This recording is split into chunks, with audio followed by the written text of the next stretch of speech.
नवापूर तालुक्यात पुन्हा एकदा बर्ड फ्लू या धोकादायक विषाणूचा प्रादुर्भाव आढळून आल्यानं संपूर्ण प्रशासक सतर्क झालाय। नवापूर येथील डायमंड, डॉन आणि तसरीन या 3 पोल्ट्री फार्ममध्ये या संसर्गाची पुष्टी झाल्यानं कुक्कुटपालन आणि व्यावसायिकांमध्ये भीतीचं वातावरण निर्माण झालंय। पशुसंवर्धन विभागाकडून प्राप्त माहितीनुसार बाधित पोल्ट्री फार्ममधील नमुने राष्ट्रीय उच्च सुरक्षा पशुरोग संस्था भोपाळ येथे तपासणीसाठी पाठवण्यात आले होते। या नमुन्यांपैकी 5 नमुन्यांमध्ये H5 आणि N1 या विषाणूची लागण स्पष्ट झाली आहे। यानंतर महाराष्ट्र शासनाच्या पशुसंवर्धन विभागाने तातडीने प्रतिबंधात्मक उपाययोजना राबवण्याचे आदेश दिले। प्रशासनाने परिस्थितीची गंभीर दखल घेत बाधित फार्म परिसरातील सुमारे 1,40,000 कुक्कुट पक्ष्यांचे वैज्ञानिक पद्धतीने निर्मूलन करण्याचा निर्णय घेतलाय।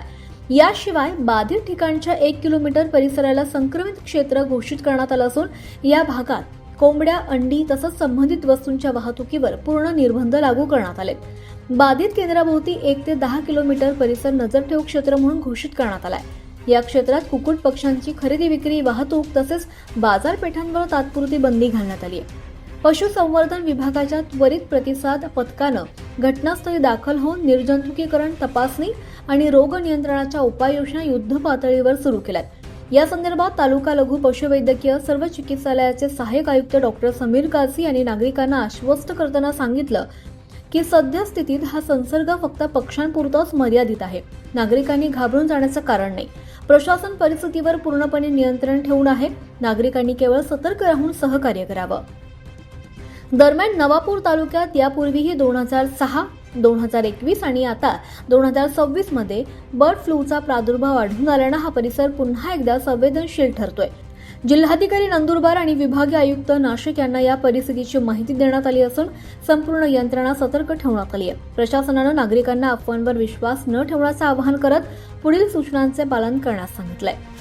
कुक्कुट पक्ष्यांमध्ये अचानक मृत्यू किंवा आजाराची लक्षणं त्वरित दिसल्यास पशुवैद्यकीय अधिकाऱ्यांना सांगावं। बाधित क्षेत्रात अनावश्यक वावर टाळावा। कुक्कुट पक्ष्यांची खरेदी, विक्री आणि वाहतुकी संदर्भातील निर्बंधांचे काटेकोर पालन करावं।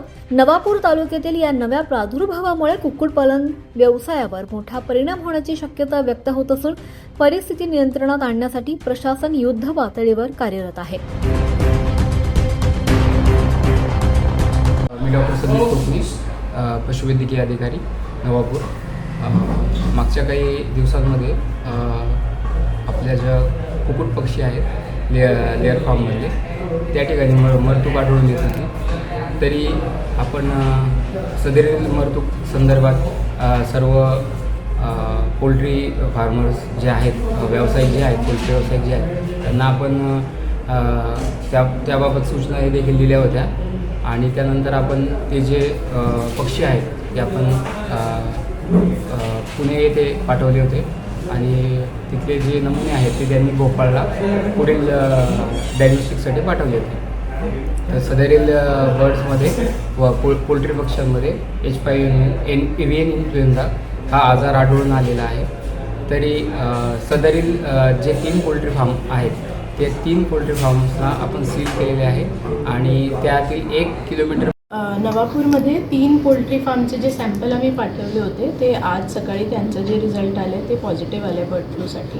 तर लगेच एक तालुकास्तरीय समिती जी सहाय्यक जिल्हाधिकारीच्या अध्यक्षतेखाली क्रिएट करण्यात आली आहे। प्रत्येक डिपार्टमेंटची जी जबाबदारी आहे ती त्यांना देण्यात आली आहे। 1 किलोमीटरमध्ये आपला जे झोन असतो ज्यामध्ये कलिंग करायची असते अकॉर्डिंग टू एव्हियन इन्फ्लुएन्झाची जी गाईडलाईन्स आहे 2021ची, त्याचे कलिंगचे ऑर्डर्स पण काढले आहेत माझी साईंनी। 6 पोल्ट्री फार्म्समध्ये जवळपास 1,40,000 बर्ड्स आहे ज्यांचा कलिंग होईल। नवापूरची टोटल बर्ड्सची संख्या जवळपास 10 लाख आहे।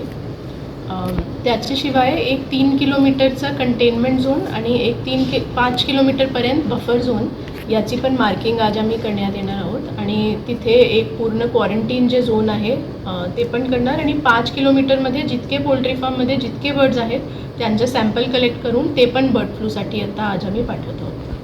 ॲब्सोल्युटली कडक action and bird flu is a very serious disease.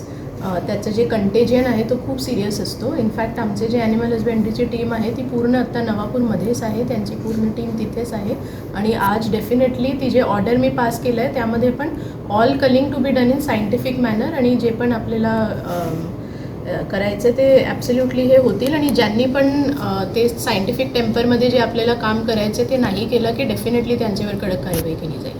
नियमानुसार शासनाकडे पाठवू आणि जास्तीत जास्त प्रयत्न करू की त्यांना नुकसान भरपाई मिळेल.